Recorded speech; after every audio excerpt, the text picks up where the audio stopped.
আজকে সন্ধ্যাটা কেমনভাবে কাটালাম চলো তোমাদের সঙ্গে শেয়ার করি। দিনটি ছিল সোমবার। সন্ধ্যা হলেই আগে একটু ঘর গুছিয়ে নিই।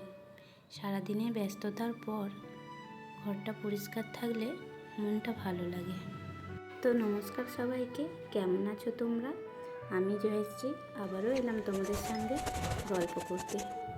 তো আজ সন্ধ্যাটা আমি কি করলাম সেই ছোট ছোট মুহূর্ত তোমাদের সামনে তুলে ধরবো। আর চলো তোমাদেরকে আমাদের মিঠু রানীর সাথে আলাপ করিয়ে দিই। তারপর নিজে একটু ফ্রেশ হয়ে নিলাম। সারাদিন কাজের পর নিজের জন্য এই ছোট্ট সময়টা খুব দরকার। তো চলো এবার দেব সন্ধ্যা। তো এরপর সন্ধ্যা আরতি করলাম আর ভগবানের কাছে সকলের সুখ শান্তি ও পরিবারের মঙ্গল কামনা করলাম। ভগবানের কাছে আমার একটাই চাওয়া, আমার পরিবারের সকল সদস্য যেন খুব ভালো থাকে আর আমার ছেলে মেয়েকে যেন সবসময় ভালো রাখে আর ওদের সুবুদ্ধি দেয়। তো চলো। আর হ্যাঁ, আমার পরিবার অনেকটাই বড়, কিন্তু সবাই যে যার কাজের সূত্রে সবাই আলাদা আলাদা থাকে। আমরা যেমন হায়দ্রাবাদে থাকি, আমার মেজ ভাসুররাও হায়দ্রাবাদে থাকে, আমার বড় যা বড় ভাসুর ওরা বোম্বে থাকে।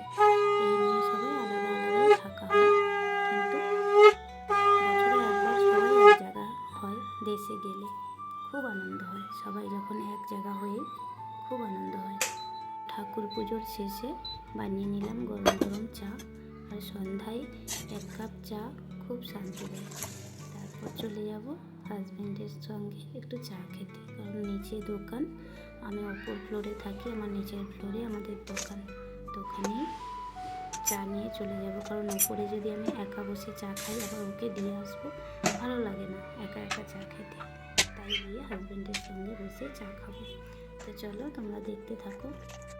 আর দুজনে মিলে চা খেলাম, একটু গল্প একটু খুনসুটি করলাম, আর এই ছোট ছোট মুহূর্তগুলোতেই আসল সুখ খুঁজে পাই আমি। আর দেখো, সঙ্গে আমাদের সুজি রানীও আমাদের সঙ্গে বিস্কিট খাচ্ছিল আর খেলা করছিল। তো এদিকে সময় হয়ে গেছে, এরপর যাব ছেলে মেয়েকে টিউশন থেকে আনতে। আর টিউশন থেকে আসার পর দুজনে খুব খুশি হয়ে গেছে, কারণ ওদের বাবা নিয়ে এসেছে ওদের জন্য 2টো পিচকারি, আবির, রং। ওগুলো দেখার পর খুব খুশি হয়ে গেছে। তো চলো, আমার ভিডিওটি আমি এখানেই শেষ করছি। যদি ভালো লাগে অবশ্যই লাইক, শেয়ার, কমেন্ট এবং সাবস্ক্রাইব করে পাশে থেকো। ততক্ষণের জন্য তোমরা ভালো থেকো, সুস্থ থেকো, আর তোমাদের কাছের সবাইকে ভালো রেখো। আমার ভিডিওটি দেখার জন্য অনেক ধন্যবাদ সবাইকে। টাটা।